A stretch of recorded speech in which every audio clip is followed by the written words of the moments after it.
Any summer holidays kannu call GT Holidays ku pannu. GT Holidays, South India's #1 travel brand. பாமகவை எப்படி convince பண்ணி அலையன்ஸ்குள்ள கொண்டு வந்தீங்க? நீங்க பாமக கேட்கிற கேள்வி என்கிட்ட கேட்குறீங்க. அவர்கள் எப்படி வந்தார்கள், ஏன் வந்தார்கள் என்று தெரியாது. ஆனால் அவர்கள் வந்தது அவர்களுக்கும் நல்லது, தமிழ்நாட்டுக்கும் நல்லது. இல்ல அவர்களுக்கும் நல்லதே ஒரு மிரட்டல் மாதிரி இல்லையா? அவர்கள் தோக்கிற கூட்டணியில போய் நின்றானே அவங்களுக்கு தானே நஷ்டம். அதிமுக தோக்கிற கூட்டணி தானே. திமுகவுடைய தேர்தல் அறிக்கையும் வெளியிட்டிருக்கிறாங்க, வேட்பாளர் பட்டியலும் வெளியிட்டிருக்கிறாங்க. தொடர்ந்து இதே மாதிரி தான் அவங்க அறிக்கை வெளியிட்டு வர்றாங்க. போன தடவை அவங்க என்ன சொன்னாங்களோ அதெல்லாம் எதுவுமே செய்யலை. ஆனால் இப்போ நாங்கள் என்னெல்லாம் செய்யலை அப்படிங்கிறத அவங்களே லிஸ்ட் போட்டு காமிச்சிருக்காங்க. டீசல் பெட்ரோல் விலையெல்லாம் குறைப்பான் இருக்காங்க. ஆனால் கீழே இந்தியா கூட்டணி ஆட்சிக்கு வரும், ஆல் இண்டியா லெவலில் செய்கிற விஷயங்கள் இது. எவ்வளவு தமிழ்நாட்டு மக்களை எல்லாம் முட்டாள் என்று நினைத்திருக்கிறாருன்னு பாருங்க. அதனால் பாஜகவுக்கு, தாமரைக்கு முதல்வர் பிரச்சாரம் செய்து கொண்டிருக்கிறார். 356 எடுக்கணும் அப்படிங்கிறதும், கச்சத்தீவை மீட்கணும் அப்படிங்கிறதும், குறிப்பா அந்த பொது பட்டியலில் இருக்கக்கூடிய கல்வி மற்றும் சுகாதாரத்தை மாநில பட்டியலுக்கு மாற்றணும் அப்படின்றதும், இது எல்லாத்தையுமே அவங்க ஒரு போல் ப்ராமிஸா வச்சிருக்காங்க. எவ்வளவு அயோக்கியத்தனமான பேச்சு! பொதுப்பட்டியலில் இருக்கக்கூடியதை கொண்டு வரப்ப ஆட்சியில் இவங்க தானே இருந்தாங்க, கூட்டணியில் இவங்க தானே இருந்தாங்க. இன்னைக்கு பொதுப்பட்டியலேருந்து மாநில பட்டியலில் கொண்டு வரணும்னு சொல்றாங்க அந்த கல்வியை. அப்போ யார் இருந்தாங்க? அப்சல்யூட் மெஜாரிட்டியோட இவங்க இல்லைன்னா கூட்டணி இருக்காதுங்கிற காலத்துல யார் இருந்தாங்க? இவங்க இருந்தாங்கல்ல. மறந்துடுவாங்களே சரித்திரத்தை மக்கள். எனவே இது பக்கா பச்சை ஏமாற்று வேலை.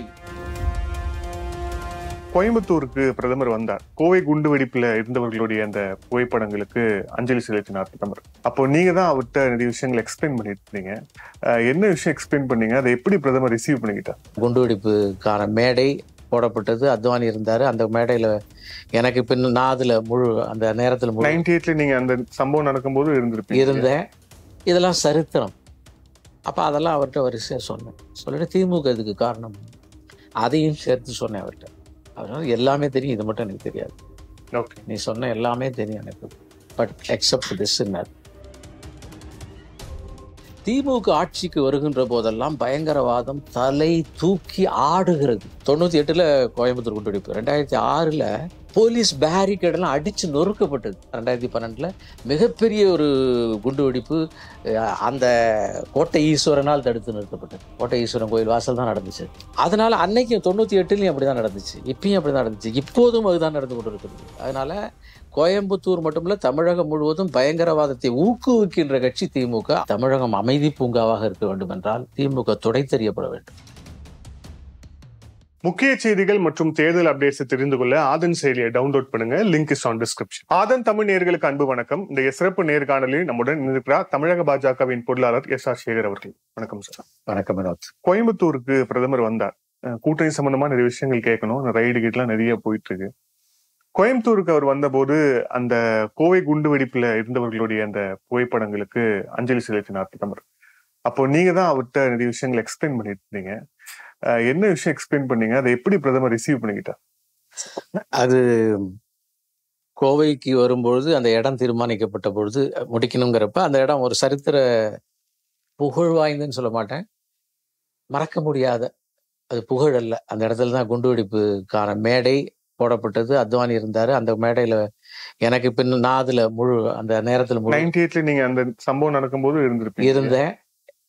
பின்னால விசாரணையில தெரிஞ்சு எனக்கு பின்னால ஹியூமன் பாம்பு இருந்தாருன்னு அவர் கன்ஃபர்ஸ் பண்ணாரு பின்னால விசாரணையில ரொம்ப நாளைக்கு. அதனால அங்க எனக்கு பக்கத்துல இருக்க 2 தெரு அந்த நேரத்துல குண்டெல்லாம் அங்க வெடிச்சிச்சு. அப்புறம் சம்பவங்கள் முழுவதையும் போகும்போது ஒரு பிரஸ் மீட் அதற்கு முன்னால் நடந்தது. அந்த பிரஸ் மீட்ல எனக்கு எப்படி தெரிஞ்சுதுன்னு சொன்னா, பிரஸ் மீட்ல திமுகனுடைய தண்டபாணிங்கிற நீலகிரி கேண்டிடேட் அவர் பிரஸ் மீட் கொடுத்தார் பிரஸ் கிளப்ல. அவர் கொடுத்துக்கிட்ட நான் நீலகிரி கேண்டிடேட் மாஸ்டர் மாதனுடைய சீஃப் ஏஜென்ட் நான். அதனால நான் அவரை கூப்பிட்டு வரும்பொழுது அங்க முடியல பிரஸ், வெளியே காத்திருந்தோம். அந்த கேண்டிடேட்டை அந்த குண்டு வெடிப்பில் பாக்ஷா அவருடைய தம்பி அவருடைய காதல போய் ஏதோ பேசினார். பின்னால நம்பர் 2 அக்யூஸ்ட் அவர். அதெல்லாம் சும்மா ஒரு சாதாரண பார்வை தான் எங்களுக்கு. ஆனா நாங்க போய் உட்கார்ந்த உடனே அங்கிருந்த பிரஸ் நண்பர் ஒருவர் என்னை தனியா கூப்பிட்டாரு. இதே மாதிரி பல இடங்களில் குண்டு வைத்திருக்கிறோம், வெடிக்க போது, நீங்க போக வேண்டாம், கேர்ஃபுல்லா இருங்கன்னு அவர் சொன்னாரு இவர் காதுல அப்படிங்கிற விஷயத்த என்கிட்ட சொன்னார். ஷாக் நான். உடனே மேடை பக்கத்துல பொறுப்பா இருந்த அன்றைய இளைஞரணி தலைவர் தம்பி செந்தில்குமாருக்கு, அப்பெல்லாம் இந்த போன் ஒரு அடி அடிச்சேன். அவர் எடுத்தார். தம்பி அலர்ட்டா இருப்பா, இந்த மாதிரி பேசுறாங்க, நாங்க வந்துடுறோம் அப்படின்னு சொல்லிட்டு, நாங்க ப்ரெஸ் மீட் கொடுக்காம அலர்ட் பண்றதுக்காக அப்படியே கட் பண்ணிட்டு உட்காராம நான் மாஸ்டர் மாதிரி கூட்டு வந்துடுறேன். வந்து மேடையில பார்த்தா அந்த மாதிரி எந்த சம்பவங்கள் எல்லாம், நம்ம அத்வானி வருவதற்கு 1.5 மணி நேரம் தாமதமாகுதுன்னு சொன்னாங்க. 1 மணி நேரம்னாங்க, அப்புறம் 1/2 மணி நேரம் ஜாஸ்தி ஆயிடுச்சு. ஆனா 3:50 ஆரம்பிச்சு 4:30 மணிக்குள்ளார 7-8 இடங்கள்ல வெடிச்சிருச்சு. ஹாஸ்பிட்டல், கவர்மெண்ட் ஹாஸ்பிட்டல்ல ஒரு டாக்டர், ஒரு நர்ஸு, 2 நர்ஸு, ஒரு பேஷண்ட். நாங்க இருந்த அதுல இருந்து 100 மீட்டர் 200 மீட்டர்ல 2 இடத்துல வச்சு 6 நாள் 10 பேர் போயிட்டாங்க. அந்த சத்தமெல்லாம் இங்க கேட்டுச்சு. அதற்கு பின்னால வந்து ஒரு 70 கிலோ டைனமைட் நிரப்புன ஒரு வண்டி அங்க நிறுத்தப்பட்டு, அது 15 நாளாச்சு அதை டிஃப்யூஸ் பண்றதுக்கு. பின்னால் நகரமே அழிஞ்சு போற மாதிரி ஒரு சூழ்நிலை இருந்துச்சு. இதெல்லாம் சரித்திரம். அப்ப அதெல்லாம் அவர்கிட்ட வரிசையா சொன்னேன். சொல்லிட்டு திமுக இதுக்கு காரணம். அப்புறம் அடுத்த நாளைக்கு ஒரு 14 பாஜக காரர்கள், ஒரு 6 கூட்டணி கட்சியை சேர்ந்தவர்கள் கொல்லப்பட்டார்கள். அந்த 6 பேரை வந்து மேட்டுப்பாளையத்துக்காரர்கள், அவங்களை கொண்டு வர பொறுப்பு, அந்த பாடியை அவங்களுக்கு சம்பந்தப்பட்ட குடும்பத்தில் ஒப்படைக்க நானும் கேஎன் லட்சுமணன்லாம் போனோம். ராத்திரி நடுநிசையில திரும்பி வந்தோம். வரும்பொழுது இதுக்கு முன்னால வந்து இந்த குண்டுவெடிப்பு நடந்த உடனே ஏர்போர்ட்டுக்கு வெளியே நகரத்துக்குள்ள அத்வானி விட முடியாதுன்னு சொல்லிட்டாங்க. லேட்டா வந்தாரு, 5-6 மணிக்கு வந்தாரு. நாங்க எல்லாம் ஏர்போர்ட் போயிட்டோம். போய் நான் அதை பிரீஃப் பண்றேன், அவர்கிட்ட நடந்ததெல்லாம் பிரீஃப் பண்றேன். அத்வானி சொல்றாரு, நீ தான் ஃபர்ஸ்ட் ஹேண்ட் இன்ஃபர்மேஷன் தெரிஞ்சவன், நீ சொல்லுவதுதான் முறையாக இருக்கும். நான் வாங்கி ரிசீவ் பண்ணி சொல்லும்போது இதுல மாற்றங்கள் வரலாம், அதனால நீயே பிரஸ்ல பிரீஃப் பண்ணிடுங்க. நான் பிரஸ்ல பிரீஃப் பண்றேன். அப்ப அங்க நாஞ்சில் குமரன் ஐபிஎஸ், அவர் ஒரு கான்ட்ரவர்சியல் அண்ணா திமுக மாவட்ட செயலாளர்னு சொல்லுவாங்க அவர். அவர் என்னை பார்த்து முறைக்கிறாரு, மிரட்டுறாரு. நாங்க எல்லாம் பொருட்படுத்தல. நான் பிரீஃப் பண்ணது பிரஸ்லயும் வந்துருச்சு. அப்புறம் அடுத்த நாளைக்கு போகும்பொழுது நான் குறிவைத்து தாக்கப்பட்டேன். அதே பயங்கரவாத கும்பலால தாக்கப்பட்டு ஒரு 4 வார காலம் ஐசியூ, 4 வார காலம் ஹாஸ்பிட்டல்ல இருந்தேன். அதையும் சேர்த்து சொன்னேன் அவர்கிட்ட. அவர் சொன்னார், எல்லாமே தெரியும், இது மட்டும் எனக்கு தெரியாது. நீ சொன்ன எல்லாமே தெரியும் எனக்கு, பட் எக்ஸப்ட் திஸ்ன்னார். அப்புறம் தோளை தட்டி கொடுத்துட்டு வாழ்த்துக்கள் அப்படின்னு சொல்லிட்டு கிளம்பிட்டார். அதுதான் பிரீஃப் பண்ணு. ஆனா அதுல அண்ணாமலை அவர்கள் வந்து என்கிட்ட அதே மாதிரி அத்வானி சொன்ன மாதிரியே சொன்னார், உங்களுக்கு தான் எல்லாம் தெரியும், நீங்க தான் பிரீஃப் பண்ணணும் அப்படின்னு சொன்னாரு. அது மட்டும் இல்ல, என்னை வந்து அணைச்சு, எதுக்கு இதெல்லாம் சொல்லுன்னு கேட்டா, ஒரு சின்ன பையன் இப்பதான் அரசியல் வராரு, how he respect elders, how he respect party seniors, கட்டி பிடிச்சி அவர்கிட்ட போய் அறிமுகப்படுத்த. அப்பதான் அவர் சொன்னார், எனக்கு தெரியும் தான், நிறைய நேரம் பார்த்திருக்கேன் அப்படின்னாரு. போன தடவை சொன்னாரு 21 கோயம்புத்தூர்ல பப்ளிக் மீட்டிங் முடிஞ்ச உடனே நான் அவருக்கு அந்த இன்ட்ரோடக்ஷன் சொன்னேன். தமிழ்ல இந்த கவிதை மேல கொஞ்சம் ஈர்ப்புண்டு நமக்கு, அதனால அந்த எதுகை மொழியோட சொன்னேன். அந்த ஏத்தம் இறக்கம், மக்கள் கைத்தட்டு எல்லாம் பார்த்தாரு. Beautiful observer. அதெல்லாம் பார்த்து ஒண்ணுமே தெரியாத மாதிரி இருந்தார். கடைசியா போகுன்ற பொழுது நான் எங்கேயும் 4வது ரோல் 5வது ரோல் என்னை வந்து தேடி கண்டுபிடிச்சு கையை பிடிச்சி கட்டி பிடிச்சி வெல் டன் அப்படின்னு சொல்லிட்டு, அப்போ அந்த நேரத்துல யாரோ இன்ட்ரோடியூஸ் பண்றாங்க, he is my old friend நினைக்க சொன்னாங்க. அதனால இப்பயுமே வந்து அவ்வளவு பெரிய ஒரு பொசிஷன் இருக்கு. தட் இஸ் வளர்ப்பு ஆஃப் ஆர்எஸ்எஸ் அப்படின்னு எல்லாத்தையும் கேட்டாரு. இடைமறித்தலே கிடையாது எப்போதுமே. அவர் நீங்க எல்லா பெரியவர்கள் சந்திப்பு, டெலிகேஷன் சந்திப்புலாம் அவருடைய பிஹேவியர் பாருங்க, அப்சர்வ் பண்ணுவோம், கேட்டுக்குவாரு. அப்புறமா தான் கடைசியாக இன்டரப்ஷனே செய்ய மாட்டார். அது வெரி கிரேட்டஸ்ட் ஹைலி நாலேஜபிள் பர்சனால் தான் பண்ண முடியாது. அதனால தான் நம்ம பேச்சுவாக்கில் சொன்ன அறகுறை பாருங்க, இடையில பேசணும் அப்படின்னு. நீங்க நிறைய கேள்வி கேட்கலாம், அது வேற விஷயம். அதனால அதையும் கேட்டாரு. எனக்கு பெரிய சந்தோஷம் என்னன்னா, அதை சொல்லுகின்ற பாக்கியம் ஒன்று, 2வது வந்து அதை ஏற்படுத்தி கொண்ட தம்பி அண்ணாமலை. அதை விட கடைசியா அவருக்கு எல்லாம், ஆனா எனக்கு நல்லா தெரியும் அவருக்கு எல்லாமே தெரிஞ்சிருக்கும்னு, அந்த அளவுக்கு ஒரு அப்சர்வர் அவர். கடைசி இது மட்டும் தெரியாதுன்னு சொன்னார். சோ இப்போ இப்போ 2022லயும் அதே மாதிரியான சம்பவம். பட் ஆனா அந்த அளவுக்கு இல்லைனாலும் அந்த மாதிரியான ஒரு ட்ரை நடந்தது அப்படின்ட்டு சொல்லலாம். அதுவும் பயங்கரவாத தாக்குதல் தான், என்னையை விசாரிச்சு கொண்டிருக்கு. சோ அதுலயும் அதே மாதிரி. சோ அப்போ இந்த கோயம்புத்தூர்ல பொறுத்தவரைக்கும் உங்களுடைய எலெக்ஷன் கேம்பெயினோட ஒரு பேஸா முக்கியமான ஒரு அடிநாதமா இந்த பயங்கரவாத எதிர்ப்பு இருக்கும் அப்படிங்கிறதுக்கான சிக்னல்ஸ் தான் இது எல்லாமே. இல்ல, அதாவது மிக முக்கியமா நீங்களே பியூட்டிஃபுல்லா சொல்லிட்டீங்க. 2022 யாரு? திமுக ஆளுகிறது 21ல இருந்து. திமுக ஆட்சிக்கு வருகின்ற போதெல்லாம் பயங்கரவாதம் தலை தூக்கி ஆடுகிறது, தலை வெறித்து ஆடுகிறது. அன்னைக்கே திமுக ஆட்சிக்கு வந்த உடனேயே ஐ திங்க் 2011 தோற்றாங்க. அதுக்கு முன்னால 6ல் 98ல் கோயம்புத்தூர் குண்டுவெடிப்பு. 2006ல் அந்த போலீஸ் பேரிகேடெல்லாம் அடிச்சு நொறுக்கப்பட்டது. இனி ஒரு போலீஸ் பேரிகேட் இருக்க கூடாதுன்னு சொல்லி. அதனால அந்த அளவுக்கு பயங்கரவாதத்தை பரிபூரணமாக ஆதரிப்பவர்கள் திமுக, இடம் கொடுப்பவர்கள், வளர்ப்பவர்கள், நெய் ஊற்றி எரிய விடுபவர்கள் திமுக. அதனால 2012ல் மிகப்பெரிய ஒரு குண்டு வெடிப்பு அந்த கோட்டை ஈஸ்வரனால் தடுத்து நிறுத்தப்பட்டது. கோட்டை ஈஸ்வரன் கோயில் வாசல் தான் நடந்துச்சு. அதனால அன்னைக்கு 98லையும் அப்படிதான் நடந்துச்சு, இப்பயும் அப்படிதான் நடந்துச்சு, இப்போதும் அதுதான் நடந்து கொண்டு இருக்கிறது. அதனால கோயம்புத்தூர் மட்டுமில்ல, தமிழகம் முழுவதும் பயங்கரவாதத்தை ஊக்குவிக்கின்ற கட்சி திமுக. அவர்கள் ஆட்சியில் இருந்தால் தமிழகம், இந்தியா முழுவதும் எங்கேயும் வெடிகுடியும் கிடையாது. இந்தியா முழுவதும் பரிபூரணமாக பயங்கரவாதிகள் வைக்கப்பட வேண்டிய இடத்தில் வைக்கப்பட்டிருக்கிறார்கள். அதனால தமிழகத்தில் இவர்கள் ஆட்சிக்கு வருகின்ற போதெல்லாம் இது நடக்கிறது என்பதற்கு 2012 மறுபடியும் ஒரு சான்று. இனி சான்றுகளே இருக்கக்கூடாது. இனி தமிழகம் அமைதி பூங்காவாக இருக்க வேண்டும் என்றால் திமுக துடை தெரியப்பட வேண்டும். அதை நோக்கிய பிரச்சாரம் கோயம்புத்தூர் உறுதியா இருக்கும். பிரச்சாரத்தை விட மக்களுக்கு தெரியும்.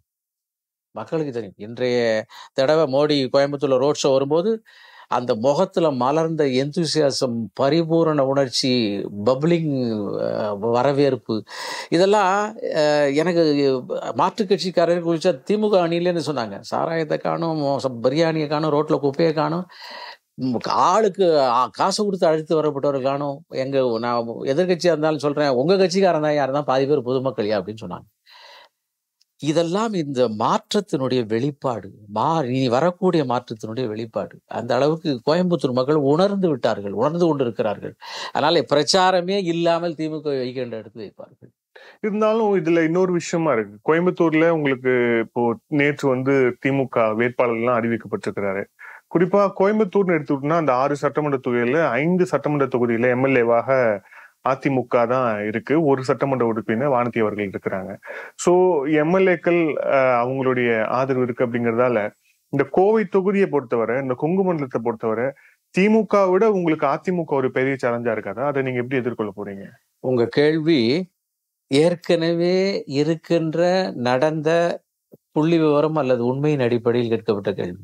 ஏற்கனவே, அதாவது 2021 அதனுடைய அடிப்படையில் எடுக்கப்பட்ட கேள்வி. அதுக்காக 22, 23, 24 3 ஆண்டு காலம், 2.5 ஆண்டு காலம் பரிபூரணமாக மிகப்பெரிய மாற்றம், மிகப்பெரிய எழுச்சி, மிகப்பெரிய ஸ்விஃப்ட். அதனால அந்த புள்ளி 24 தான் இன்றைய எல்லா கருத்து கணிப்புகளும் இருக்கு. வீட்டுக்குள்ள உட்காந்து table top writing and bro government and paid 1, 2 தான் உண்மையை வெளியே வருது. சில பேர் நாளைக்கு எதுக்கு மறுக்கட்டுமேன்னு சொல்லி உண்மையை கொஞ்சம் பாதி சொல்லி நானும் ஒழுங்காக தான் இருந்தேன் நியூட்ரல் காமிக்கிறதுக்கான முயற்சி. எந்த காலத்துல பிஜேபிக்கு 22% கொடுத்துருக்காங்க? எந்த காலத்துல 18 கொடுத்துருக்காங்க? பரிபூரண எதிரி NDTV எல்லாம் 15 கொடுக்குறாங்க. எங்க கூட்டத்துல இந்த தடவை மோடியை வரவேற்கிறதுக்கு கிட்டத்தட்ட 1.25 லட்சம் பேர் ரோட்ல நின்று இருந்தாங்க. போலீஸ் கணக்கு 75,000, அவ்வளவுதானே கொடுப்பாங்க. போலீஸ் கொடுத்தா அது மாதிரி 3 பங்குன்னு அர்த்தம். அதனால இவர்கள் பழைய புள்ளி உரத்தின் அடிப்படையில் சமூக மாற்றம், மக்கள் எழுச்சி. அதாவது நான் தொடர்ந்து சொல்லி வருவது, மக்கள் என்றைக்குமே மாற்றத்தை விரும்புகிறார்கள். உங்க கிராப்பு தலையிலிருந்து, உங்க ட்ரெஸ்லேருந்து, என்னுடைய ட்ரெஸ்லேருந்து எல்லாம் மாறிக்கிட்டே வருது. ஆனா தலைமை மாற்றம், சமூக மாற்றம் என்பது அதை தருவான் என்கின்ற தலைவன் கிடைக்கிற போதுதான் மாறும். எண்ணம் மட்டும் மாற்றத்தை நோக்கி இருக்கும். அதை தருவான் என்கின்ற தலைவன் மத்தியில மோடியும் மாநிலத்தில் அண்ணாமலையும் கிடைச்சிட்டாங்க. 67 திமுக எப்படி இருந்துச்சு? எங்க இருந்துச்சு? யார் வருவாங்கன்னு நினைச்சாங்க? அப்படியெல்லாம் திருப்பி போட்டாங்க மக்கள். நான் 59லேருந்து 69க்கு தானே வரணும்னு எழுதியிருக்கணும். 69லேருந்து 79 தானே எழுதியிருக்கணும். எப்படி வந்துச்சு? 139க்கு வந்துச்சு. அந்த மாற்றம் வரப்போகிறது, பார்க்க போகிறீர்கள். நீங்களே கூப்பிட்டு அடுத்த தடவை பேசுறப்ப நான் அதை பதில் சொல்ல போறேன். அதை பார்க்கிறேன். நான் சாதாரண தொண்டனின் ஒரு மக்களோட மக்களாக போறேன், பார்க்கிறேன். அதனால இந்த முறை யாரு நான் வந்து அதிமுக நேரடியாக குற்றம் சாட்ட விரும்பவில்லை.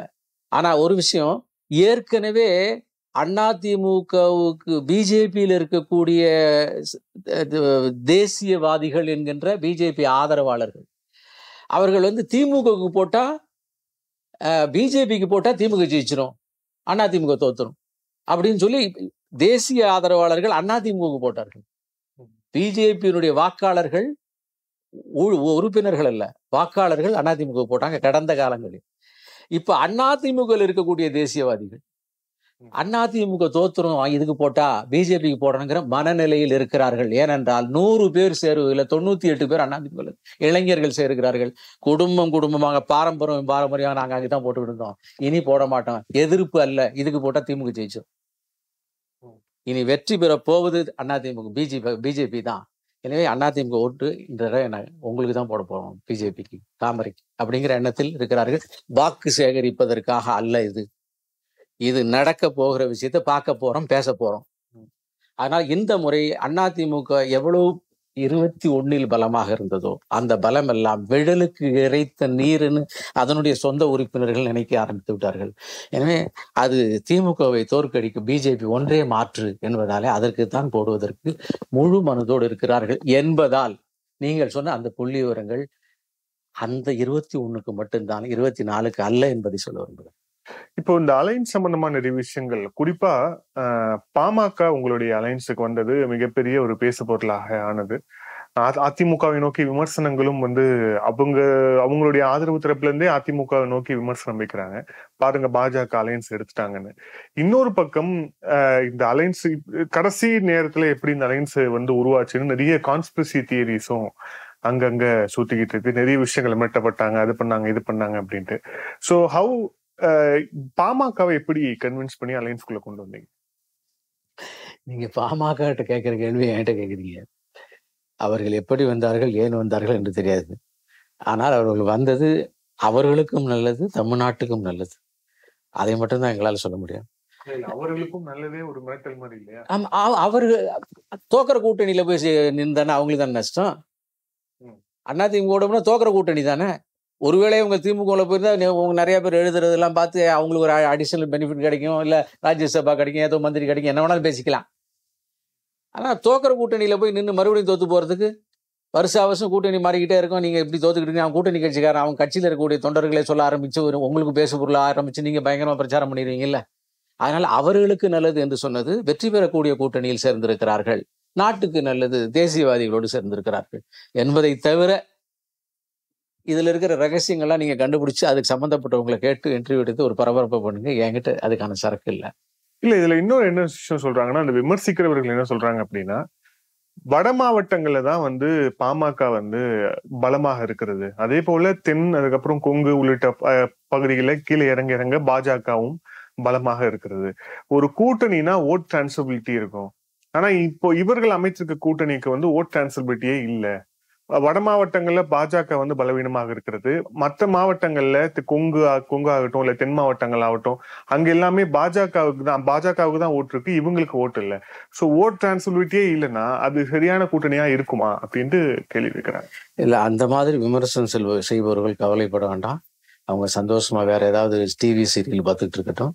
நாங்க வந்து இந்த கூட்டணியில திருப்தியா இருக்கும், ஓட் டிரான்ஸ்ஃபர் இங்க நடக்கும், அவர்களுக்கு ஏதாவது மியூச்சுவல் பெனிஃபிட் அண்டு என்ன சொல்லலாம், ஒருவருக்கு ஒருவர் அன்போடு அரவணைப்போடு பாசத்தோடு லாபத்தோடு நாட்டின் நலன் கருதி சேர்ந்திருக்கிறோம். அதனால ஓட் டிரான்ஸ்ஃபர் நிச்சயமாக இருக்கும். அதன் மூலமாக அவர்கள் பயன்பெறுவார்கள், பாஜக பயன்பெறும், தேசிய ஜனநாயக கூட்டணி பயன்பெறும், தமிழ்நாடு பலம் பெறும்.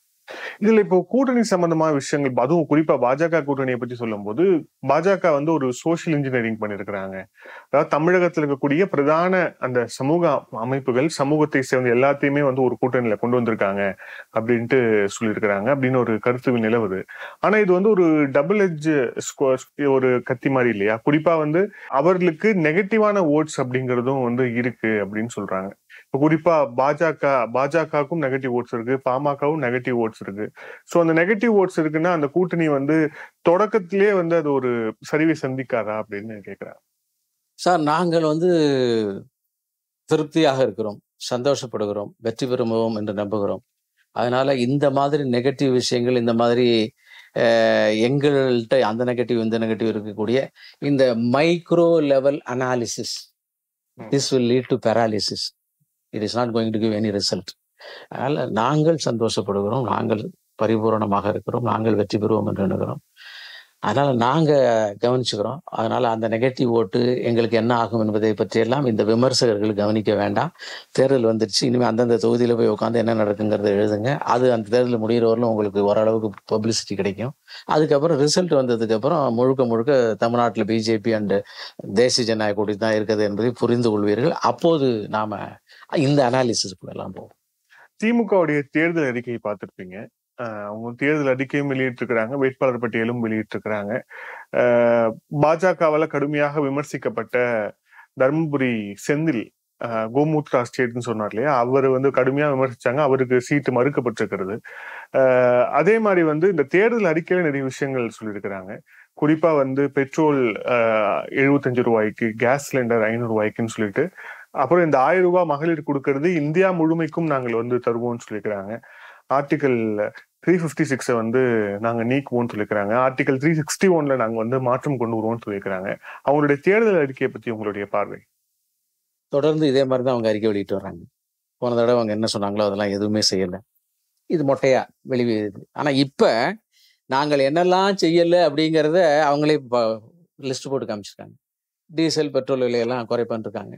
ஆனா கீழே வந்து இந்தியா கூட்டணி ஆட்சிக்கு வரும், ஆல் இண்டியா லெவலில் செய்கிற விஷயங்கள் இது. எவ்வளவு தமிழ்நாட்டு மக்களை எல்லாம் முட்டாள் என்று நினைத்திருக்கிறாருன்னு பாருங்க. எவ்வளவு தடவை வடிகட்டுன முட்டாள் தமிழ்நாட்டுக்காரன் அப்படின்னு நினச்சிக்கிட்டு நாங்கள் இந்தியா கூட்டணி, அந்த இந்தியா கூட்டணியில் பிரதமர் யாருன்னு சொல்ல முடியல. அந்த இந்தியா கூட்டணியில் இவர் நினைச்சு இறக்குவாராம். இவர் 39க்கு 39 வருவதாக கற்பனை செய்து கொண்டால் அங்கே இறக்க முடியாது. அதனால நான் கூட என்னுடைய ட்விட்டர் பதிவில் போனேன், அத்தைக்கு மீசை முளைத்தால் 10 லிட்டர் டெய்லி டீசல் பெட்ரோல் வந்து வீட்டுக்கு கொடுப்போம், கனிமொழி 6 மாநிலத்துக்கு கவர்னர் ஆக்குவோம், உதயநிதியை பிரதமர் ஆக்குவோம், ஸ்டாலினை ஜனாதிபதி ஆக்குவோம், அதே மாதிரி திருவாரூரை தனி ஸ்டேட் ஆக்குவோம், கோபாலபுரத்தை வந்து யூனியன் டெரிட்டரி ஆக்குவோம். பின் வரிசையா நானும் ஒரு தமாஷுக்கு பதில் போட்டேன். எதுக்கு சொல்ல வரேன்னு கேட்டீங்கன்னா, பச்சை பொய் என்று இதுல எனக்கு ரொம்ப சந்தோஷமாக இருக்கிற இந்த தேர்தல் அறிக்கை. ஏன்னா இவர்கள் எவ்வளவு தூரத்துக்கு உருட்டு பேர் வழிகள் என்பதை சாமானியனும் புரிஞ்சுக்குவான். 100 ரூபா 5 ரூபா டீசலுக்கும் பெட்ரோலுக்கும் குறைப்பேன்னு சொன்னதை சொல்லலை. இவங்களுடைய மாநில தேர்தல் அறிக்கையில சொன்னதை பெண்களுக்கு 1000 ரூபா கொடுக்குறது ஒரு லிமிடெட் ஏரியாவில் மட்டும்தான் கொடுத்துருக்காங்க. மத்திய அரசின் திட்டங்களை எல்லாம் போட்டு வேற பேர் மாற்றி வச்சுக்கிட்டு இருக்காங்க. இது அத்தனையும் எல்லாருக்கும் தெரிய ஆரம்பித்து விட்டது. பாருங்களேன், ஒரு பியூட்டிஃபுல்லான வார்த்தை சொல்லியிருக்காரு, பிரதமர் மோடிக்கு தேர்தல் தோல்வி பயம் வந்து விட்டது. இந்தியாவின் பிஜேபிக்கு கடுமையான எதிர்ப்பாளனே இவர் 3வது முறை ஆட்சிக்கு வருவாங்கிறான். அவனால 400 ஒத்துக்க முடியல, 300 வந்துருவாருங்கிறான். ஆனா பிரதமருக்கு தோல்வி பயம் வந்துருச்சா இவருக்கு? இந்த வேண்டாம், நான் பெரிய பெரிய வார்த்தைகள்லாம் சொல்லலை, எனக்கு சொல்ல விருப்பம் இல்லை. சைக்காலஜில ஸ்கிசோஃப்ரெனியான்னு ஒரு வார்த்தை சொல்லுவார்கள். ஒரு கற்பனை உலகத்தில் இருப்பது, கற்பனை உலகத்திலிருந்து கற்பனை மட்டுமே பேசுவது. அவர் பாருங்களேன், அந்த இது கூட மறந்து போயிருக்காரு பாருங்க. யூனிஃபார்ம் சிவில் கோடுக்கு எதிரானவர்கள் இவர், அதை கொண்டு வருவேன்னு சொல்லியிருக்காரு. எதுக்குன்னா, நான் வந்து முதல்வருடைய வாயிலிருந்து அவர் என்ன எழுதி யார் எழுதி கொடுத்தாலும் அவர் வாயிலிருந்து வர வார்த்தை அது அவருடைய மூளையிலிருந்து வந்தாங்க. 2வது விஷயம், இதயத்துல வந்து 3வது விஷயம், வார்த்தை வந்துருச்சுன்னா வந்ததுதான். அதை கூட அவர்கள் தப்பு தப்பாக அவருக்கு எழுதி கொடுக்கிறார்கள். அதனால கொஞ்சம் கொஞ்சமாக அவருடைய அந்த பாப்புலாரிட்டி, ஃபேம் எல்லாம் வெளுத்து போக ஆரம்பித்து, சாயம் வெளுத்து போக ஆரம்பித்து விட்டது. அதனால அவர்களே அவர்கள் தலையில அள்ளி போட்டுக் கொள்ளுகிறார்கள். அது என்னங்கிறத மக்கள் சொல்ல போறாங்க. ஊற்றி கொள்ளுகிறார்கள், மக்கள் என்னன்னு சொல்ல போறாங்க. பத்த வச்சு கொள்ளுகிறார்கள், என்னன்னு மக்கள் சொல்ல போகிறார்கள். அதனால இதில் வந்து எங்களுக்கு ரொம்ப சந்தோஷம் இப்படி தப்பு தப்பா அவர் பேசுவது. அதனால அவர் சொல்லுகிறார், கவர்னர் எங்களுக்கு பிரச்சாரம் செய்கிறார். நான் சொல்லுகிறேன், பாஜகவுக்கு, தாமரைக்கு முதல்வர் பிரச்சாரம் செய்து கொண்டிருக்கிறார். இல்ல அவருக்கு வந்து தேர்தல்ல தோல்வி அடைஞ்சிருவோம் அப்படிங்கிற பயம் இருக்கிறதால தான் பிரதமர் மீண்டும் மீண்டும் மீண்டும் மீண்டும் தமிழகத்துக்கு வர்றாரு அப்படின்னு முதலமைச்சர் சொல்றாரு. பிரச்சாரத்துக்காகவும் தமிழகத்தின் நலத்திட்டங்களை எல்லாம் பெறுவதற்காகவும் முதலமைச்சர் ஆபீஸ்ல வீட்டுல போய் கேட்டு பர்மிஷன் கேட்டு வரணும் பிரதமர். தமிழகத்தினுடைய நலனுக்காக எத்தனை கோடிக்கணக்கான ரூபாய் திட்டங்களை திறந்து வைப்பதற்கு வந்தாரு. வரவேற்று, நான் வந்து சிவப்பு கம்பளம்ல ஒரு வெகி சொல்லல, வரவேற்று பாராட்டி மகிழ்ந்து நன்றி சொல்லி இருக்க வேண்டிய முதல்வர் பிரதமர் பயப்படுறாராம். இப்ப தேர்தலுக்கு 10 தடவை போறாரு, பயப்படுறாரா? நீங்க வந்து எங்க மாவட்டத்துக்கு 5 தடவை வந்தா நீங்க வந்து பயந்துட்டீங்க, கோயம்புத்தூர்ல திமுக தோத்துருச்சு அதனால தோக்க போகுதுங்கிறதுக்காக வரீங்க. நான் சொல்லணும்னா நான் எவ்வளவு முட்டாளா இருப்பேன். பிரச்சாரம் செய்ய வருகிறார், நலத்திட்டங்களை துவக்க வருகிறார், தமிழ்நாட்டு மக்கள் மீது அபிமானம் இருப்பதால் வருகிறார், ஆசை இருப்பதால் வருகிறார். பாராட்டி மகிழ்ந்து வாழ்த்து தெரிவிக்க வேண்டியவர் உளறுகிறார். திமுக தரப்புல இருந்து, கூட்டணி தரப்புல இருந்து, தமிழகத்துல இருந்து அவங்களுக்கு ஒரு சீட்ஸ் தேவைப்படுது.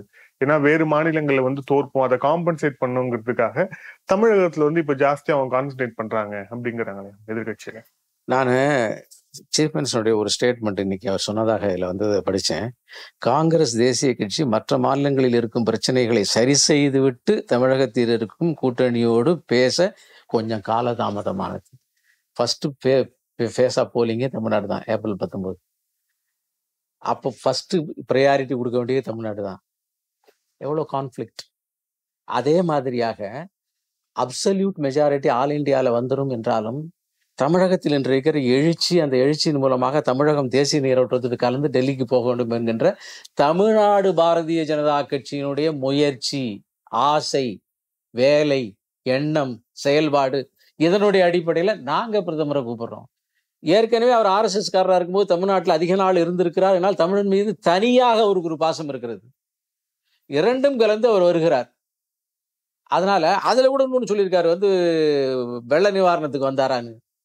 செகண்ட் மினிஸ்டர் வந்து இது டிஃபென்ஸ் மினிஸ்டர் நம்பர் 2 இன் கேபினெட், அவர் அமைச்சிருக்காரு. உடனடியாக நிவாரணம் 1000 கோடி ரூபாய் கொடுத்துருக்காரு. பின்னால அந்தந்த அமைச்சரகம் போய் அங்க பேசணும். தப்பாக பேசுகிறார், சரித்திர பிழைகளை பேசுகிறார். தன் மீது இருக்கிற மரியாதையை குறைக்கின்றவரும் அவருடைய சுத்தி இருக்கிறவங்க ரொம்ப நல்லெண்ணம் கொண்ட ஒரு பிறகு எழுதி கொடுக்குறாங்க அவருக்கு. அதனால அந்த வகையில தமிழ்நாட்டிலிருந்து பிரதிநிதித்துவம் போனாதான் அங்க வரும்னு இவர்கள் என்ன சொல்றாங்க, அவங்க இஷ்டத்துக்கு மாத்தி எழுதிக்கிறாங்க. எல்லாமே வெளிவர போது, எல்லாமே எக்ஸ்போஸ் ஆகுது, எல்லாரும் பார்க்க போறோம். அதனால உண்மையிலே பயத்தினுடைய உச்சத்தின் எல்லையாக உளறுகிறார் முதல்வர். தோல்வி பயத்தினுடைய எல்லையில் உளறுகிறார் முதல்வர். அதுதான் எங்களுடைய பார்வை, எங்களுடைய ப்ரெடிக்ஷன் போர்டு. இல்ல, அந்த ஆளுநர் மீதான அந்த சட்ட நடவடிக்கைக்கு ஒரு மாற்றம் கொண்டு வரணும் அப்படிங்கிறதும், இந்த 356 வந்து எடுக்கணும் அப்படிங்கிறதும், கச்சத்தீவை வந்து மீட்கணும் அப்படிங்கிறதும், குறிப்பா அந்த பொது பட்டியலில் இருக்கக்கூடிய கல்வி மற்றும் சுகாதாரத்தை வந்து மாநில பட்டியலுக்கு மாத்தணும் அப்படின்றதும், இது எல்லாத்தையுமே அவங்க ஒரு போல் ப்ராமிஸா வந்து வச்சிருக்காங்க. எவ்வளவு அயோக்கியத்தனமான பேச்சு. பொதுப்பட்டியலில் இருக்கக்கூடியதை கொண்டு வரப்ப ஆட்சியில் இவங்க தானே இருந்தாங்க, கூட்டணியில் இவங்க தானே இருந்தாங்க. இன்னைக்கு பொதுப்பட்டியலேருந்து மாநில பட்டியலில் கொண்டு வரணும்னு சொல்றாங்க அந்த கல்வியை. அப்போ யார் இருந்த அப்சல்யூட் மெஜாரிட்டியோட இவங்க இல்லைன்னா கூட்டணி இருக்காதுங்கிற காலத்துல யார் இருந்தாங்க? இவங்க இருந்தாங்கல்ல. மறந்து விடுவாங்களா சரித்திரத்தை மக்கள்? 356 நீங்க சொன்ன மாநிலத்தினுடைய கவர்னரின் உரிமைகள் எல்லாம் இது என்ன அந்த பிரிவினைவாதத்தினுடைய எச்சம் மிச்சம் பாக்கி இருக்கிறது? சொல்லுங்களேன் தைரியமா, தமிழ்நாடு தனியாக பிரிவதற்கு நாங்கள் பேசுவோம் சொல்லுங்களேன். அடுத்த நிமிஷம் உள்ள போயிருவீங்க. அந்த தைரியம் இல்லையே. அதை மறைப்பதற்காக மாற்று வார்த்தைகளை போடுறீங்க நீங்க. அதுவும் இல்லாம இன்னைக்கு சொல்லக்கூடிய மத்திய அரசு செய்ய வேண்டிய இத்தனை மாற்றங்களையும் இவர்கள் இருந்தார்கள் 10 ஆண்டு காலங்கள், 2004-14 மிக பலவீனமான மத்திய அரசு, இவங்க இல்லைன்னா கிடையாது. அது மிக பலவீனமான பிரதமர், இவங்க இல்லைன்னா கிடையாது. மிகப்பெரிய இம்பார்ட்டன்ட் போர்ட்போலியோ வகித்தாங்க, இவங்க இல்லைன்னா கிடையாது. காங்கிரஸ் கட்சியினுடைய தலைவே இவங்களுடைய எடுபடி, கை நீட்டி கையேந்தி. அந்த காலகட்டத்தில் மாற்ற முடியாம இப்ப பேசுற நீ, செய்ய வேண்டிய காலத்தில் அத்தனையும் செய்யாமல் மறுத்து விட்டு இப்போது பேசுவது என்ன? 2 ரூபாயும் 5 ரூபாயும் சொன்னீங்க இப்ப டீசல் பெட்ரோல், அதுக்கு இப்ப மாத்திரல இப்ப சொல்லிட்டு இருக்கீங்க. அப்ப உங்களுடைய ஆட்சியில் 3 வருஷமா செய்யலையே நீங்க. எனவே இது பக்கா பச்சை ஏமாற்று வேலை. இது திமுகவினுடைய ஸ்டைல். இவங்க இப்படிதான் செய்வாங்க. ஆனால் இதை தமிழக மக்கள் இப்போது புரிந்து கொண்டு வருகிறார்கள். இனி ஏமாற்ற முடியாது. எவ்வளவு மீடியா அவங்களுடைய சொந்த மீடியா இன்க்ரீஸ் பண்ணிக்கிட்டாலும் ஏற்ற முடியாது, மாற்ற முடியாது, மக்களை ஏமாற்ற முடியாது. சேலம் மாநாட்டுல பிரதமர் வந்து பேசும்போது ஆடிட்டர் ரமேஷ் அவருடைய பேரை குறிப்பிடும் போது பிரதமர் வந்து கண் கலங்கினார். அவரை பற்றி உங்களோட நினைவுகள், ஆடிட்டர் ரமேஷ் பற்றி? ஆடிட்டர் ரமேஷ் வந்து 1991 1991 அதுக்கு முன்னால் ஆர்எஸ்எஸ்ல பொறுப்புல இருந்தார். 91ல வந்து இல கணேசன் தமிழ்நாட்டினுடைய பொதுச் செயலாளர் ஆர்எஸ்எஸ்ல உள்ள வர்றார். வரும்போது அப்பொழுது அவர் டாக்டர் மைத்ரேயன், ஹெச் ராஜா அவங்கெல்லாம் வெளியே, மைத்ரேயன் வெளியே இருந்தார், ஹெச் ராஜா ஹிந்து முன்னணி அதில் உள்ள இருந்தார், இவரும் ஆர்எஸ்எஸ்ல இருந்தார். நான் தொடர்ந்து 80லேருந்து பிஜேபியில் இருந்தேன். அவர் வரும்போது இவர்கள் உள்ளே அவருடைய முயற்சியாலே ஈர்க்கப்பட்டு பொதுச் செயலாளராக, பொதுச் செயலாளர் is a very powerful executive post in BJP, அதுல உள்ள வராரு. இந்த மேற்கு மண்டலம் முழுவதும் அவருக்கு தரப்படுது, முழுக்க முழுக்க வேலை வைக்கிறார். Silent, powerful silent and executive person. அவர் வெட்டப்பட்ட உடனே நாங்கெல்லாம் ராத்திரி 8 மணிக்கு வருது செய்தி, வெட்டப்பட்டாருன்னு தான் வருது, கொல்லப்பட்டாருன்னு வரல.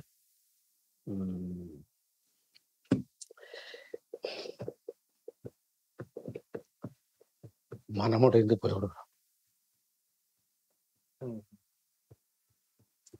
அப்புறம் அடுத்த நாள் போறோம், ரொம்ப கஷ்டமா இருந்துச்சு. நேச்சுரலி ஒரு ஒர்க்கரா இருந்தவர். எல்லாருடைய, என்னுடைய தம்பி, என்னோட மிக குறைந்த வயது, ஒரு அறிவாளி. அதனால பிரதமர் கண்களுக்கு எது ஆச்சரியம். அவரை வந்து ரீப்ளேஸ் பண்ணக்கூடிய, சாதாரணமாக சரித்திரம் என்பது யாரும் ரீப்ளேஸ் பண்ணப்பட முடியாது என்கிற வார்த்தையை நான் ஏற்றுக்க மாட்டேன். எந்த ஒரு பள்ளமும் நிரப்பப்படும், அதற்கான காலம் ஆனால் மாறலாம். அதே மாதிரி நிறைய இளைஞர்கள் இப்போ சேர்ந்திருக்காங்க. அதிலே யார் என்பதை மக்கள் தான் முடிவு பண்ணணும். நிறைய இளைஞர்கள் சேர்ந்திருக்கிறார்கள். ஆனால் அந்த இமய மலை தான், அதுக்கு சமமான மலை வரலாம், நாளடைவில் பெரிய மலை கூட வரலாம். ஆனா அந்த மலையின் உயரத்தை நீ குறைக்க முடியாது, அதனுடைய தியாகத்தை குறைத்து மதிப்பிட முடியாது, அதற்கு சமமான ஒரு நபர் என்று யாரையும் நம்ம சொல்ல முடியாது. ஏன்னா எப்போதுமே comparison is a drop. Everybody is unique and individual. அந்த வகையில் அவருடைய யூனிக்னஸ் இஸ் யூனிக்னஸ். வருகின்றவர்கள் அவரை விட வித்தியாசமாக வேறு வகையில் சிறப்பாக இருக்கலாம். அந்த வகையில் இளைஞர்கள் எக்கச்சக்கமானவர் உள்ளே வந்து கொண்டிருக்கிறார். இல்ல, இப்போ இன்னைக்கு நடக்கக்கூடிய விஷயங்கள்ல ஒரு சில விஷயங்கள், குறிப்பா காலை முதல் மிகப்பெரிய ஒரு பரபரப்பு ஏற்பட்டிருக்கிறது. முன்னாள் அமைச்சர் விஜயபாஸ்கருடைய வீட்டுல வந்து அமலாக்கத்துறையுடைய சோதனை ஒரு பக்கம், இன்னொரு பக்கம் வேறொரு நிறுவனம், அது அந்த நிறுவனத்திலையும் அமலாக்கத்துறையுடைய சோதனை ஒரு பக்கம். இப்ப இந்த விஜயபாஸ்கருடைய இந்த சோதனையை வந்து அரசியல் ரீதியாக வந்து பாக்குறாங்க. குறிப்பா வந்து அரசியல் ரீதியா இதுக்கு அரசியல் பின்னணி இருக்கு அப்படின்னு சொல்றாங்க. குறிப்பா சொல்லணும் அப்படின்னா, கூட்டணி இல்லை, கூட்டணி வந்து அதிமுக வந்து கூட்டணி வைக்கவில்லை அப்படிங்கிறதுக்காக டெல்லி பழி வாங்குகிறது அப்படின்னு சொல்றாங்களே. அப்படிதான் சார் சொல்லி ஆகணும். சொல்லக்கூடிய யாருமே விஜயபாஸ்கர் பரிசுத்தமானவர், கரைபடியாத கரங்களுக்கு சொந்தக்காரர், அவர் மீது இப்படி களங்கம் கற்பித்தது தர்மத்துக்கும் தேசத்திற்கும் எதிரானது அப்படி சொல்ல மாட்டேங்கிறாங்களே யாரும். பழி வாங்கும் நடவடிக்கை தான் சொல்றாங்க. ஈடிங்கிறது என்ன சார்? தீபாவளிக்கும் பொங்கலுக்குமா சார் வேலை செய்யும்? 24 மணி நேரம் 365 நாள் வேலை செய்யறது. வருகின்ற போது தீபாவளி வருது, வருகின்ற போது பொங்கல் வருது. அதனால வந்து எலெக்ஷன் வருது இப்ப. அது மட்டும் இல்ல, இன்னைக்கு காலையில நினைச்சு நீங்க மாலையில அவங்க வேலை செய்யறது இல்ல. காலங்காலமாக ஸ்ட்ராட்டஜிக்ஸ் எல்லாம் ரெடி பண்ணி அப்படியே வருகின்ற போது அந்த நேரத்தில் ஏதோ ஒரு விஷயம் வருது. அப்போ அதை நீங்க சம்பந்தப்படுத்தி பேசுறீங்க. உங்களுக்கு சந்தோஷம், உங்களுக்கு வியாபாரம் ஆகணும், உங்களுக்கு பரபரப்பாகணும், எல்லாம் சொல்றீங்க. எங்களுக்கு ரொம்ப சந்தோஷம். ஏன்னா நீங்க வந்து அவர் கரைபடாத கரங்கள்னு சொல்லலை, பரிசுத்தமானவர் சொல்லலை, ஊழல்னு சொல்லலை, எங்களோட சேர்த்து முடிச்சு போடுறீங்க. எங்களுக்கு ஒரு பெரிய பப்ளிசிட்டி கிடைக்குது. ஏன்னா ஏற்கனவே செய்தவர்கள் இப்படித்தான் செய்திருக்கிறார்கள், எனவே எங்களையும் அப்படி நீங்க நினைக்கிறீங்க, சந்தோஷமா நினைங்க. அதையெல்லாம் கடந்தவர்களாகிட்டோம், ஆகிட்டோம். ஏன்னா எவ்வளோ குற்றச்சாட்டு சொல்றாங்க, இன்னும் ஊழல் குற்றச்சாட்டு சொல்ல முடியல. அதனால ஊழல் என்பது தேசிய அபாயம் என்பதாலே அதை பரிபூரணமாக களைந்தெழிய வேண்டும் என்பதால மேல் மட்டத்திலேருந்து குறைச்சிட்டு வர்றார் பிரதமர். யூ கேன் இங்க நான் சொல்றேன், எனக்கு ரொம்ப அபிமானமான ஒரு கலெக்டர் நிரஞ்சன் மாரடின்னு கோயம்புத்தூர்ல வந்தார். First collector. அவர் ஃபர்ஸ்ட் அவருடைய ஆபீஸ் டேபிள தான் கிளீன் பண்ணார். ஃபர்ஸ்ட் ஆபீஸ் டேபிள், அப்புறம் அந்த ரூம், அப்புறம் என்டையர் கலெக்டரேட், அப்புறம் கோயம்புத்தூர்ல வந்தார். தனியா வண்டி ஓட்டிட்டு வருவார். ஸோ நாங்க பிரைம் மினிஸ்டர் செக்ரட்டரியேட்டை சரி பண்ணோம், அப்படியே கிளீன் பண்ணிட்டு வரோம். கடைசியா கீழே வர்றதுக்கு லேட் ஆகும். ஆனா அந்த செய்தியை கீழே இருக்கிறத கிளீன் பண்ணும். நீங்க அந்த வகையில் இருக்கிறதுனால எல்லாம் கிளீன் அழுக்கா இருக்கிறவன் பயப்பட தானே செய்வான். அதனாலே மடியில் கிளம்பில என்றால் வழியில் அவர்களையும் பயப்பட வேண்டும், அலற வேண்டும், ஒப்பாரி வைக்க வேண்டும். நாங்கள் எங்கள் பணியை செய்கிறோம், அரசினுடைய துறைகள் அதனுடைய பணிகளை செய்கிறது. முடிச்சு போடுங்க, சந்தோஷமா முடிச்சு போடுங்க. உங்களுக்கு பேசுறதுக்கு சப்ஜெக்ட் இல்லை, முடிச்சு போடுங்க. ஸோ இதுல 10 ஆண்டுகள் இப்போ ஆட்சி நடந்திருக்கிறது, இது வெறும் ட்ரெய்லர் தான் அப்படின்ட்டு பிரதமர் மேடையிலேயே சொன்னார். இப்போ ட்ரெய்லரே இப்படி இருக்கு அப்படின்னா, இப்போ 10 ஆண்டுகளுக்கு பிறகு மீண்டும் ஆட்சிக்கு வரும்போது அந்த மெயின் பிக்சர் குறிப்பா உங்களுடைய ஒரு எம்பி சொன்னதும் சர்ச்சையானது. 400 அப்கே பார் 400 பார் அப்படின்னு வைத்திருக்கக்கூடிய அந்த ஸ்லோகனுக்கு 400க்கு மேல ஜெயிச்சா அரசியல் அமைப்பில் மிக முக்கியமான மாற்றங்களை பாஜக கொண்டு வரக்கூடும் அப்படின்ட்டு உங்களுடைய ஒரு எம்பி பேசியதே அது அப்படியே எதிர்கட்சிகள் பிடிச்சுக்கிட்டு டெல்லி அளவுல தேசிய அளவில் அது ஒரு மிகப்பெரிய விவாதமாக மாற்றிக் கொண்டிருக்கிறார்கள். இவங்க அம்பேத்கர் கொண்டு வந்த அரசியல் அமைப்புல இவங்க கை வைக்க போறாங்க அப்படின்ட்டு ஒரு பிரச்சாரம் போய் கொண்டிருக்கிறது. எப்படி பாக்குறீங்க? என்ன கை வைக்க போறோம்னு சொல்றேன். முக்கியமான மாற்றங்கள், முக்கியமான திருத்தங்கள் கொண்டு வரப்படும் இல்ல, அது என்ன மாற்றங்கள், யாருக்கு எதிர்ப்பு, யாருக்கு ஆதரவு, இந்தியாவுக்கு எதிர்ப்பா, இந்திய மக்களுக்கு எதிர்ப்பா, இன்னாருக்கு எதிர்ப்பா?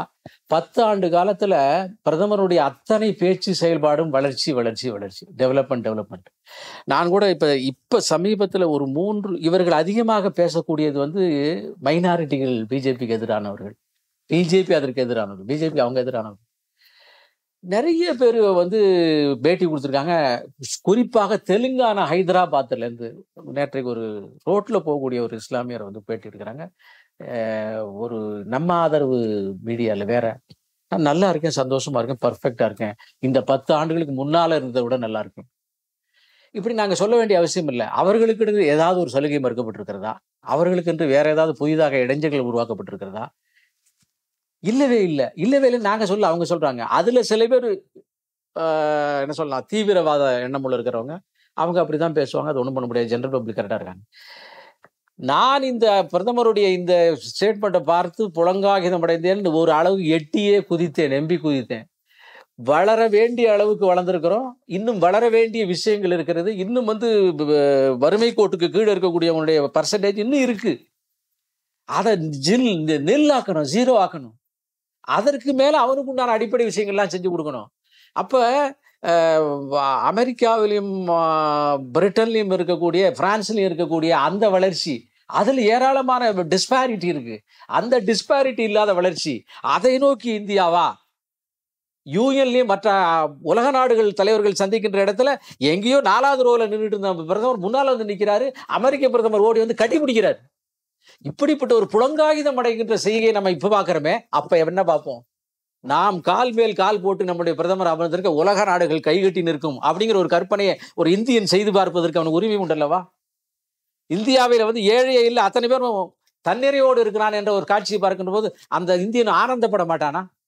அந்த நிலையை நோக்கித்தான் நான் போகிறேன். இது 10வது எனக்குன்னு ஒரு பிரதமர் சொல்லுகின்ற போது எம்பி குதிக்க வேண்டாமா? சந்தோஷப்பட வேண்டாமா? ஆனந்தப்பட வேண்டாமா? அதே நெகட்டிவா எடுத்துக்கிறேன். நீங்கள் நெகட்டிவாக பேசுகின்ற எல்லா விஷயங்களையும் வைத்துக் கொண்டு எப்படி நாடு முன்னேற முடியும்? ஒரு இஸ்லாமியனோ, ஒரு மைனாரிட்டியோ, அல்லது பிஜேபி வேண்டாம் என்று நினைக்கிறான் நீங்க நினைக்கிற ஒருத்தன் வாடிக்கொண்டிருக்கும் போது நாடு எப்படி முன்னேற முடியும்? அத்தனையும் பேர் சேர்த்த முன்னேற்றம் தான் முன்னேற்றம். அனைவருக்குமானதுதான் முன்னேற்றம், குறிப்பிட்டவர்களுக்கு மட்டுமல்ல. எனவே அதை நோக்கிதான் அந்த முன்னேற்றத்தை சொல்றாரு. உன்னால ஏத்துக்கொள்ள முடியல, நீ எப்போதுமே இன்டைஜஸ்டிவ் பர்சன், உனக்கு எதுவுமே ஜெரிக்காது, அதனால அப்படித்தான் பேசுவ. உன்னையும் சேர்த்து ஜெரிப்பதற்கு தான் அந்த திட்டம். நீயும் சந்தோஷமாக இருப்பதற்காகத்தான் அந்த வளர்ச்சி. அதனால எல்லாருமே கவலைப்படாதீங்க, கண்கூடாக நல்லதைத்தான் பார்க்க போகுது. இப்ப திமுகவுடைய தேர்தல் அறிக்கை பாக்குறோம். இப்போ தமிழ்நாட்டுல பாஜக சென்ட்ரிக்கா, பாஜக கூட்டணிக்குன்னு, பாஜக கூடிய தேசிய ஜனநாயக கூட்டணிக்குன்னு தேர்தல் அறிக்கை வர இருக்கா? அப்படி வந்துச்சுன்னா அதுல என்ன மாதிரி விஷயங்கள் ஹைலைட்டா இருக்கும்? இல்ல, அது வரப்போகுது. அந்த தேர்தல் கமிட்டி நம்ம ராஜா தலைமையில தான் அந்த தேர்தல் கமிட்டி நேற்றுக்கு நல்லா முடிவு பண்ணிட்டாங்க. பிரதமர் 3 நாள் தமிழ்நாட்டுக்கு வந்து 4 தடவை வந்து முதல்ல 3 நாள் கண்டினியூஸ் ஆட்டு. அது ஒரு 3 அதுல ஹெக்டிக் ஷெட்யூலில் நாங்க முழுவதுமாக இருந்த காரணத்தினால அதை வந்து இது ஃபைனலைஸ் பண்ண முடியல. இன்னைக்கு நாளைக்கு வெளியேற்றும். அதே மாதிரி பேச்சுவார்த்தைகள் அநேகமாக இன்னைக்கு முடிஞ்சிச்சு. இன்னைக்கு நாளைக்கு டெல்லிக்கு போய் அவங்க அதை ஃபில்டர் பண்ணிட்டு, அதாவது தட் இஸ் ஃபைன் டியூன் பண்ணிட்டு அதுவும் வெளியே எல்லாமே பயங்கர ஸ்பீடு பண்ணி தான் ஆகணும். Time is moving very fast. அதனால உங்களுக்கும் எதுவும் இல்லாம நாங்க சீக்கிரம் முடிச்சு தந்துடுவோம். தமிழ்நாட்டுக்கு என்று தனியாக ஒரு இணைப்பு இருக்கும். ஏன்னா நாங்கள் அதை வந்து டெல்லியில கொடுப்போம். போன தடவையும் கூட அந்த மாதிரி பண்ணோம். அதனால டெல்லியினுடைய வேகத்துக்கு அளவு ஈடு கொடுக்குறோமா இல்லையா தெரியாது. தமிழ்நாட்டினுடைய இருக்கக்கூடிய இன்றைய கட்சிகளை விட அதிகமான வேகத்தோடு இருக்கும். தமிழிசை அவர்கள் ராஜினாமா செய்துவிட்டு, ஆளுநர் பதவி ராஜினாமா செய்துவிட்டு மீண்டும் கட்சிக்கு வந்தாங்க இல்லையா? அதை வந்து ஒரு பக்கம் வரவேற்பவர்கள் ஒரு பக்கம், விமர்சனம் வைப்பவர்களும் ஒரு பக்கம் இருக்கிறாங்க. ஏன்னா 2 மாநிலத்தோட ஆளுநரா வந்து இருந்து இது வந்து அந்த பதவி வந்து ராஜினாமா செய்து விட்டு வர வேண்டுமா, ஒரு பேட் பிரசிடென்ட்ஸ் அப்படின்ட்டுலாம் சொல்றாங்க. எப்படி பேட் பிரசிடென்ட் ஆகும்? கவர்னர் பதவியில இருந்துட்டு அதை வந்து யாருமே பண்ணலையா? அதாவது தேர்ந்தெடுக்கப்பட்ட மக்கள் பிரதிநிதியாக மாறி அமைச்சரவையிலேயே அல்லது மத்திய பாராளுமன்றத்திலேயோ பங்கு பெற்று அதன் மூலமாக மக்களுக்கு பணி செய்யப்பட வேண்டும். கவர்னருக்கு எக்கச்சக்க ரெஸ்ட்ரிக்ஷன்ஸ் உண்டு. அவங்க எல்லாரோடையும் பழக முடியாது, எல்லாரோடையும் சேர முடியாது, எல்லாரோடையும் மிங்கிள் பண்ண முடியாது. அதே மாதிரி நினைத்த விஷயங்களை எல்லாம் கூட பேச முடியாது. இவ்வளவு ரெஸ்ட்ரிக்ஷன் வேண்டாம், மக்களோடு மக்களாக கலந்திருந்து நான் பணிபுரிய தயாராக இருக்கிறேன்னு சொல்லி அவ்வளவு பெரிய பொறுப்பை நமக்கெல்லாம் புரிகிற பாஷையில பேசின ஒரு கம்ஃபர்டபுள் அண்டு சேஃப் பொசிஷனை விட்டுட்டு கரடு முரடான கடுமையான ஒரு பொசிஷனுக்கு அவர் வர தயாராக இருக்கிறார்ன்றது பாராட்டுதலுக்குரியது. அது எப்படி கான்ட்ரவர்சி ஆக முடியும்? அது ஆக முடியாது. அவர் மக்களுக்காக இறங்கி நின்று நான் உங்களை சந்தித்து வெற்றி பெற்று வருகிறேன் என்று சொல்வது அது பிஜேபியினுடைய கலாச்சாரம். நாங்கள் இங்கே பார்த்தீங்கன்னா நிறைய மந்திரிகள் வந்து இப்போ ராஜ்யசபா ரிசைன் பண்ணிட்டு மக்களை சந்தித்து நேரில் வரணுங்கிறாங்க, சில பியூரோக்ராட்ஸை தவிர. அதனால இவர்களும் அந்த ஜோதியில கலந்து வேலை செய்யணும்னு விருப்பப்படுறாங்க, வந்திருக்காங்க. வருக வருக என்று வரவேற்கிறேன், பாராட்டுகிறேன் அப்படின்னு எல்லாரும் சொல்லணும். மாற்றி ஏன் சொல்லுகிறார்கள் என்று தெரியவில்லை. இப்ப இருக்கக்கூடிய சூழல்ல நீங்க வந்து ஏற்கனவே நிறைய சர்வேஸ் எல்லாம் பார்த்துருப்பீங்க, நீங்களும் சர்வே பார்த்துருப்பீங்க, எல்லாமே பார்த்துருப்பீங்க. இப்ப இருக்கக்கூடிய களத்தின் அந்த சூழலை வைத்து பார்க்கும்போது பாஜக குறிப்பா உங்களுக்கு தமிழகத்துல இருக்கக்கூடிய தேசிய ஜனநாயக கூட்டணி எத்தனை சீட்டுகளை பெறும், எவ்வளவு வாக்கு சதவீதம் பெறும் நீங்க நினைக்கிறீங்க? நான் வந்து இதற்கு என்னுடைய பதில் இது அபரிதமானது, பேராசையானது அப்படிங்கிறெல்லாம் சில பேர் நினைக்கலாம். ஆனா நான் களத்திலிருந்து நீங்க சொன்ன அந்த புள்ளி விவரங்களை எல்லாம் எடுத்துக்கொண்டு இருக்கிற முறையில சரித்திரத்தில் 67 சரித்திரத்தையும் பார்த்தவனுங்கிற முறையில இந்த முறை பிஜேபி 2 வருமா, 3 வருமா, 5 வருமா, சில நேரம் இது 10 கூட வரலாம். கூட்டணி கட்சிகளோடு சேர்ந்திருப்பதால் 15ஐ தொடலாம். கட்டாயமாக 20 இருந்து 25 இந்திய கூட்டணி, இங்கே ஏது இந்திய கூட்டணி, திமுக கூட்டணி பெறலாம். இப்படி ப்ரெடிக்ஷனுக்கு நான் போக தயாராக இல்லை. 67 வந்த அரசியல் மாற்றத்தில் திமுக எங்கேயோ இருந்தது, ஒரேடியாக 139க்கு போச்சு. 77 எம்ஜிஆரே இல்லை, எப்படியோ இருந்தாரு, அடுத்தாப்புல ஆட்சிக்கு வந்தார். மாற்றங்கள் ஸ்வீப்பாகத்தான் வரும். சுனாமி வருவதற்கு முன்னாலே சென்னை கடற்கரையில காட்சியை பதிவு செய்தவர்கள் பார்த்தா தெரியலாம். 1-2 சாதாரண அலைகள் வந்தது, 3வது அலை சென்னையே முழுகடித்து விட்டது. இந்த துறை மக்கள் இந்த ஆட்சியை முழுகடித்து விடுவார்கள். தமிழ்நாட்டில் திராவிடத்தை முழுகடித்து விடுவார்கள். தேசியத்தை வளர்ப்பார்கள். எல்லா கசடுகளும் அடித்து செல்லப்படும். தேசியம் என்கின்ற புனிதமான தேசிய நீரோட்டத்தை சேர்ந்த உண்மையான இந்தியம் இங்கே தமிழகத்தில் மலரும். இதை பார்ப்பவர்கள் வந்து பரிகசிக்கலாம், கேலி கூத்தாடலாம். நடக்க போகிறது அந்த சூழ்நிலை தமிழகத்தில் இருக்குது. அதனால 5, 3, 8, 11, 20ங்கிற கணக்குக்கு போல BJP will sweep India with Tamil Nadu, including Tamil Nadu. நன்றி சார். பல்வேறு கேள்வி விளைச்சுங்க. Thank you sir. Thank you so much.